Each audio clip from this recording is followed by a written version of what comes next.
Hola, muy buenas. Mi nombre es Andrés Castaño y en este día queremos hablarle de los agentes contaminantes, lo perjudicial que pueden ser para la salud, las medidas preventivas que se deben tener en cuenta para minimizar su afectación en el trabajador. Entonces, hay una empresa que se llama Galarza y Asociados, la cual está dedicada a lo que es a la realización de proyectos de construcción e ingeniería, ya sea de tipo comercial, eh, de obras civiles o industriales. Perdón. En esta empresa es muy común el uso de ciertas herramientas que producen lo que es ruido excesivo y vibración.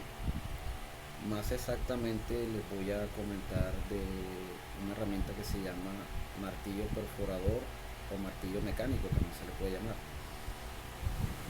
Este objeto o máquina se está utilizando en una parte de una construcción, y el trabajador, como lo está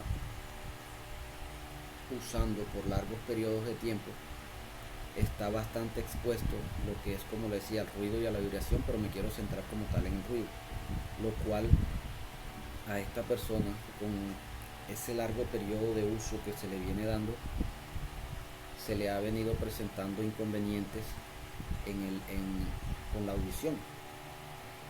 Y es algo que no solamente lo está afectando a él, sino a personas cercanas que quizás no reciben de la misma manera eh, pues ese agente contaminante, sin de pronto en una escala menor, pero sí es bastante molestoso para las personas, ¿no? Entonces queremos hablar un poco al respecto de ese caso o de ese contexto que se viene presentando en esa empresa, qué medidas se deben tener en cuenta, cómo mejorar toda esa parte, porque es algo beneficioso tanto para el empleador como para la empresa, porque si la empresa busca la forma de mejorar todo ese ambiente, el trabajador se va a sentir más seguro, su rendimiento va a ser mucho mejor y es más beneficioso para la empresa. Entonces, bajo ese contexto y bajo esa idea, vamos a ir desarrollando esta exposición.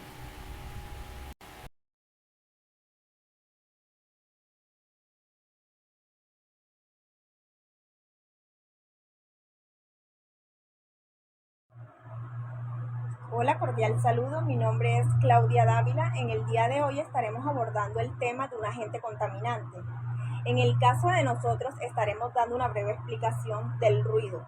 Como mi colega Andrés Castaño ya hizo énfasis en este tema, me gustaría mencionarles los equipos de medición, cómo funcionan y algunas de sus características. Por ejemplo, uno de ellos sería el sonómetro. Este es un dispositivo que se usa para medir el nivel de ruido y que consta de un micrófono, una pantalla digital y algunos botones. Dicho micrófono cumple la función de convertir una señal física a un cambio en la presión acústica en una señal eléctrica, lo cual hace que haya una respuesta en la frecuencia similar a la del oído humano. Las medidas son en tiempo real y se logran visualizar en la pantalla del dispositivo. Otra sería la dosimetría. También mide el ruido en tiempo real y la acumulación de ruido que recibió el trabajador durante el día, pues ya que tiene una duración entre el 80 y 90% de la jornada laboral. El trabajador debe portarlo durante este tiempo y se debe explicar cuál es el objetivo y finalidad del equipo, y que eviten algún contacto brusco con el micrófono o emitir gritos durante el proceso de medición, ya que golpes y gritos y todo eso podría eh, dañar el proceso de la medición, no daría una respuesta indicada.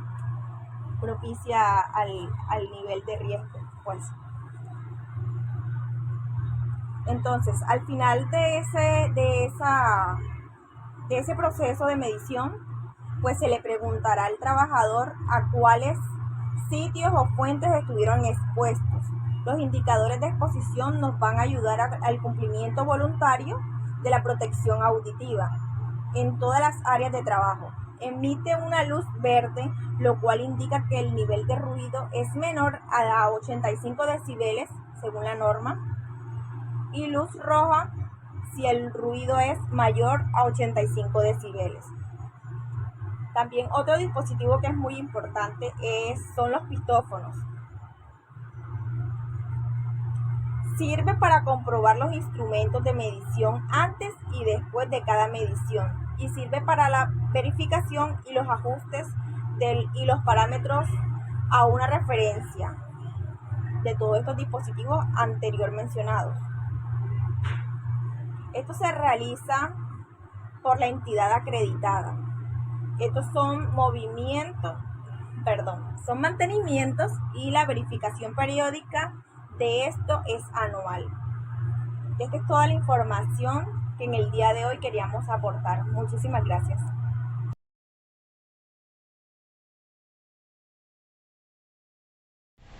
Entonces, continuando con esta charla, vamos a mencionar lo que es los efectos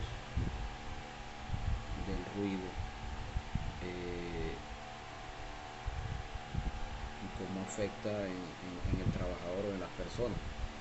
Primero partamos de que el ruido es un sonido indeseado y desagradable que puede perjudicar la capacidad de trabajar, pues porque ocasiona tensión y además perturba lo que es la concentración. Los efectos o consecuencias del trabajador expuesto a este agente contaminante son varias y pueden ser graves para la salud. Pues porque esas ondas sonoras actúan sobre o a través del oído sobre el sistema nervioso, lo que puede ocasionar molestias y hasta daños irreversibles. Algunas de las consecuencias que podemos mencionar serían lo que es la sordera, ya sea temporal o permanente, efectos sobre el sistema cardiovascular, perturbación del sueño, estrés, cansancio. Eso conlleva a un bajo rendimiento en el trabajo, pérdida del equilibrio e interferencia en la comunicación. Y esto por mencionar algunos, pero serían más consecuencias las que pueden perjudicar la estabilidad del trabajador. Bueno, algunas recomendaciones o medidas preventivas a tener en cuenta para este agente contaminante. Creo que como primera medida sería combatir ese riesgo desde el origen, ya sea eliminándolo o sustituirlo, ya sea por reemplazar esos equipos que hayan cumplido su vida útil o por equipos que generen un nivel de ruido inferior. Se pueden también colocar barreras que confinen o aíslen el ruido y también aumentar la distancia entre el trabajador y la fuente. Se deben hacer controles y mantenimientos periódicos de dichos equipos. Hay que señalizar también, poner señalización en esas áreas que son identificadas como peligrosas por los niveles de ruido que hay, y también limitar el ingreso solamente a personal autorizado. Se debe regular el tiempo de exposición del trabajador lo mayor posible y que estos utilicen unos elementos de protección personal, porque ellos deben protegerse también. Estos elementos lo único que va a provocar es que se minimice esas consecuencias que pueden conllevar esa exposición. ¿Cuáles son estos elementos que ellos pueden usar? Pueden ser tapones, orejeras, auriculares, cascos de protección. Y como decía, esto lo único que va a mitigar esa propagación de ese agente contaminante en el trabajador, que puede afectar su salud y su normal funcionamiento. Bueno, entonces ya como para darle un cierre a esta charla, es ya como una invitación a que debemos ser conscientes de que este agente contaminante, como lo es el ruido, puede traer consecuencias bastante graves que afectarían no solo la vida laboral, sino la normal funcionalidad de la persona. Entonces, creo que nosotros mismos somos quienes debemos cuidarnos, saber cuáles son, es muy necesario saber elegir cuál es el adecuado elemento de protección personal. También es necesario saber cuáles son los niveles de riesgo a los que se está expuesto, pues para así darle una, un mejor manejo a la situación. Y eso lo que conlleva es a tomar unas mejores medidas correctivas. Muchas gracias.